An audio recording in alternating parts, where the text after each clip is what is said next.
Hace 7 millones de años, en África, un primate se bajó de un árbol. No sabía caminar bien en dos patas, no sabía hablar, no sabía hacer fuego. Su cerebro era 3 veces más pequeño que el tuyo. Y sin embargo, ese animal es tu ancestro directo. Lo que pasó entre ese momento y hoy es la historia más increíble que existe. Guerras de especies, extinciones masivas, saltos evolutivos que cambiaron todo. Y una pregunta que la ciencia todavía no ha terminado de responder. ¿Qué nos hace únicamente humanos?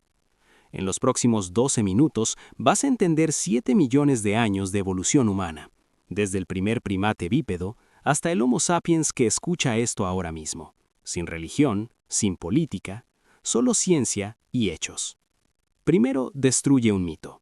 Los humanos no descendemos de los monos actuales. Compartimos un ancestro común con los chimpancés. Eso es muy diferente.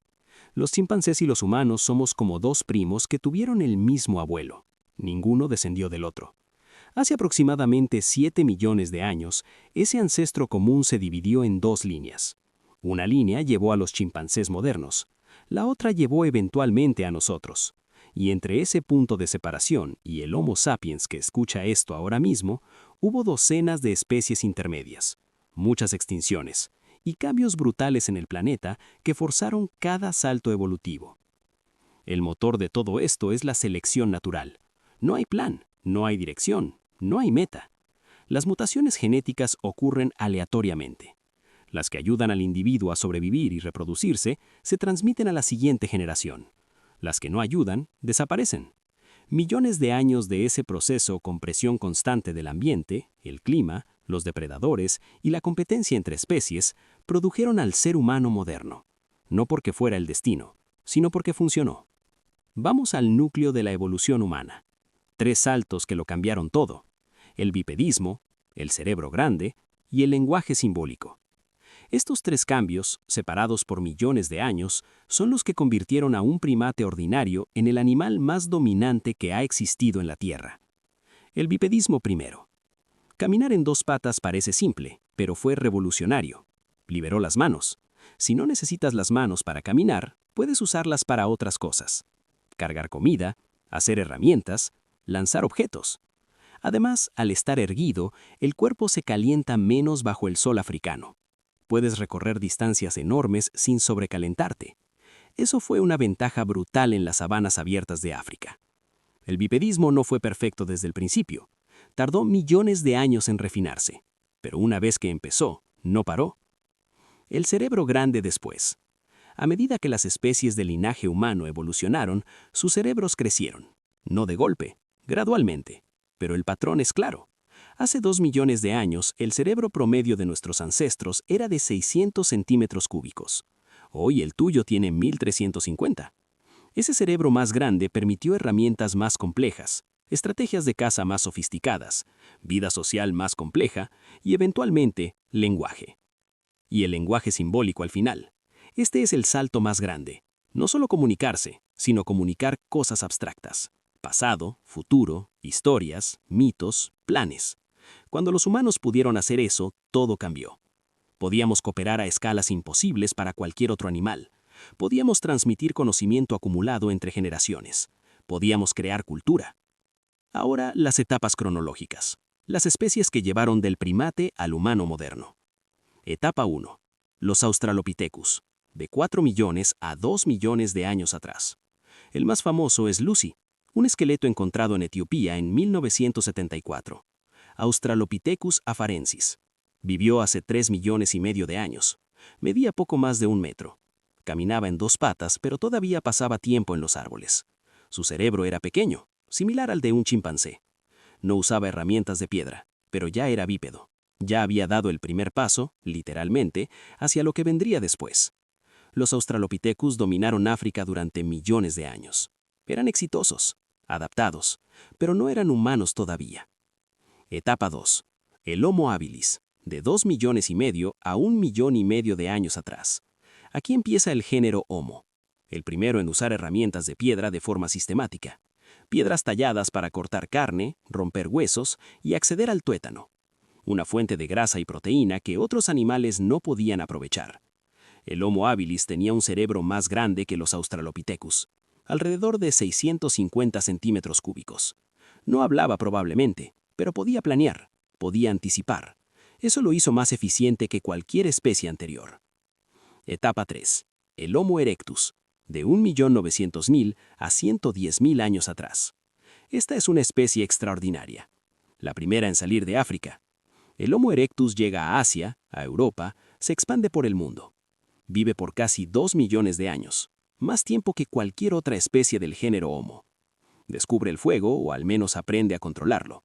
Eso cambia todo. El fuego da calor, protección contra depredadores y cocinar alimentos. Cocinar es crucial. Los alimentos cocidos liberan más nutrientes y son más fáciles de digerir. Esto permite que el intestino se haga más pequeño. Y cuando el intestino se hace más pequeño, el cuerpo puede dedicar más energía al cerebro. El fuego literalmente hizo crecer el cerebro humano. Etapa 4. Los neandertales, de 400.000 a 40.000 años atrás. Los neandertales no son nuestros ancestros directos, son primos, una rama paralela que evolucionó en Europa mientras el Homo sapiens evolucionaba en África. Eran físicamente más robustos que nosotros, más fuertes, cerebros del mismo tamaño o incluso más grandes. Enterraban a sus muertos, lo que sugiere pensamiento simbólico. Hacían herramientas complejas, y durante miles de años coexistieron con el Homo sapiens. Y aquí está lo interesante.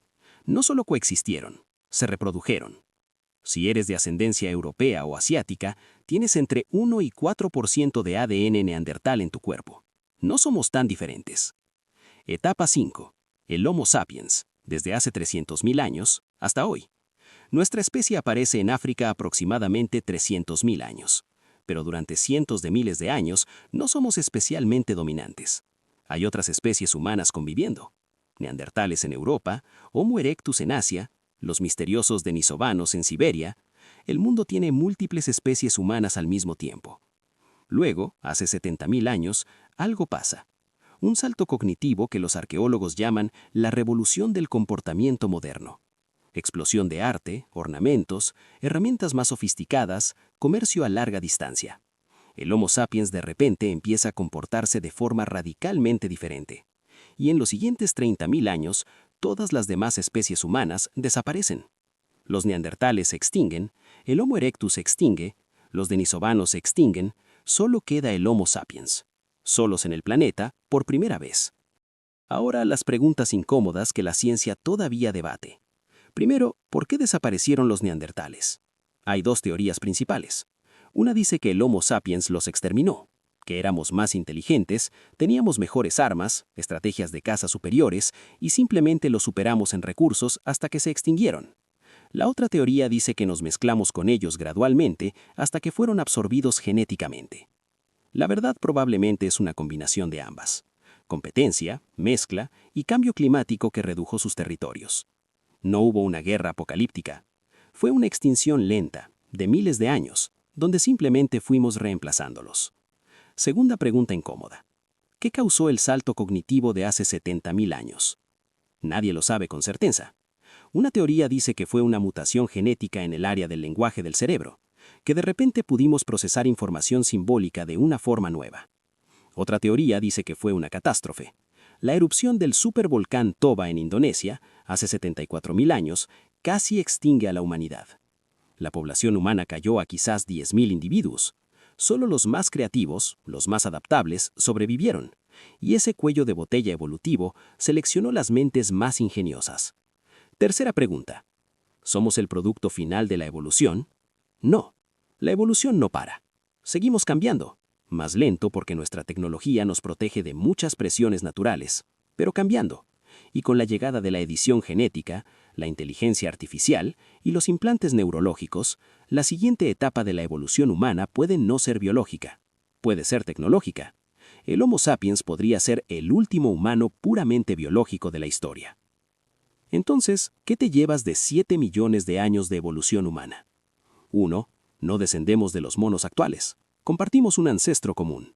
2. El bipedismo, el cerebro grande y el lenguaje simbólico fueron los 3 saltos que nos hicieron humanos.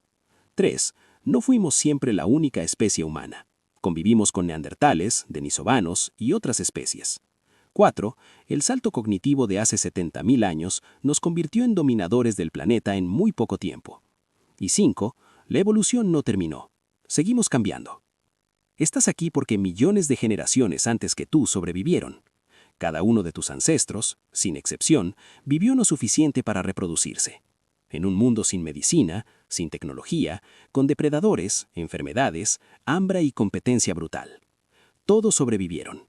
Todos llegaron hasta ti. Eso no te hace especial en el sentido cósmico, pero sí te pone en perspectiva. Eres el resultado de 7 millones de años de éxito evolutivo, el producto de la cadena de supervivencia más larga de la historia de tu linaje. Si te sirvió este resumen, compártelo con alguien que le guste la ciencia. Y si quieres más explicaciones de la historia del universo, la vida y la humanidad, suscríbete. Nos vemos en el siguiente.